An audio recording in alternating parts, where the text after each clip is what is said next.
Hello friends, जय माता दी। नवरात्रि आने वाली है तो आज मैं उन महिलाओं की बात कर रही हूँ जिनको टेंशन होती है कि अगर नवरात्र के बीच में या उन्होंने कलश स्थापना की है या वो फास्ट रखती है 9 दिनों का, तो वो सोचती है कि नवरात्र के बीच में मासिक धर्म आ जाए या पीरियड्स आ जाए तो वो कैसे करेंगी पूजा।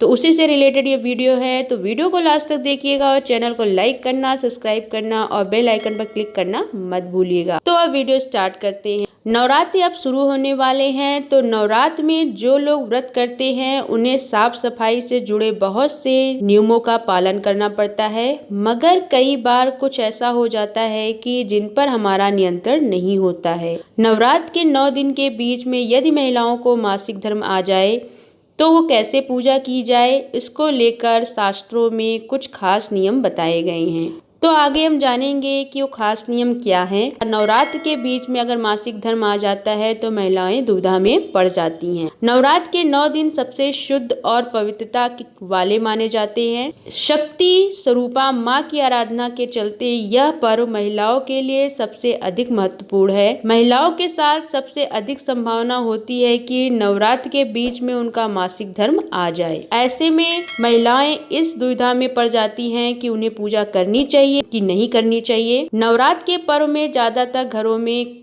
घट या कलश की स्थापना होती है और माँ दुर्गा की आराधना की जाती है। इस व्रत को ज्यादातर महिलाएं ही करती हैं। महिलाओं के लिए मासिक धर्म प्राकृतिक रूप से होने वाली वह घटना है जो हर 22 से 28 दिन की रिपीट में होता है।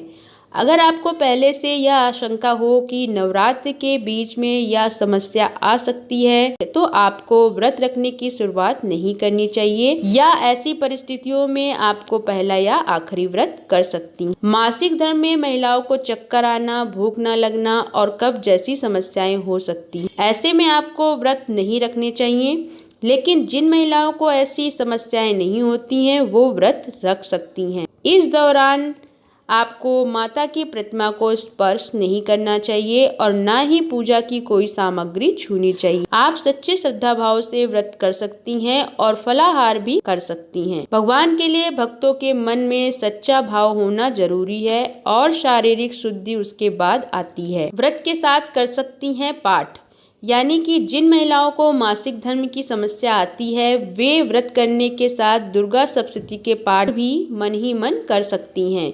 अगर आपको यह पाठ याद नहीं है तो आप अपने मोबाइल से या इंटरनेट के माध्यम से यह पाठ देखकर कर सकती हैं। किसी एकांत स्थान पर बैठकर आप चाहे तो यह पाठ कर सकती हैं। ध्यान रखिए कि यह पाठ आपको स्नान के बाद और स्वच्छ वस्त्र धारण करके ही करना चाहिए। और अगर नवरात्र से पहले ही आपको मासिक धर्म की शुरुआत हो चुकी है तो आपको व्रत नहीं करना चाहिए।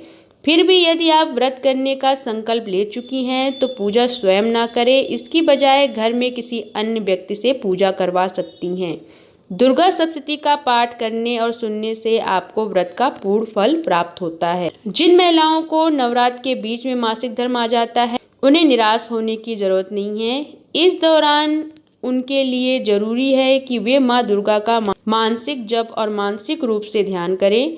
ऐसा करने से आपको पूजा का पूरा फल मिलेगा और माँ भगवती आपकी सभी मनोकामनाएं पूर्ण करेंगी। और यदि आखिरी व्रत में आपका मासिक धर्म आ जाए तो क्या करेंगे? अगर आपने पहला व्रत कर लिया है और आपको आखिरी व्रत में मासिक धर्म की शिकायत हो जाए तो आपको आखिरी व्रत भी करना चाहिए। कुछ नियमों का पालन जरूर करना चाहिए। नवरात्र में जिस समय आपका मासिक धर्म खत्म हो जाए उस समय नहाकर साफ वस्त्र धारण करके माँ भगवती का पूजन कर सकते हैं।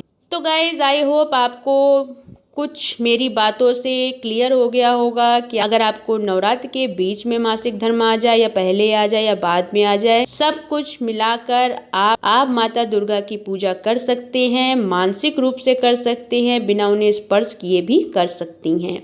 तो बिना टेंशन लिए नवरात्र की पूजा करिए। जय माता दी। और कमेंट बॉक्स में जय माता दी लिखना मत भूलिएगा।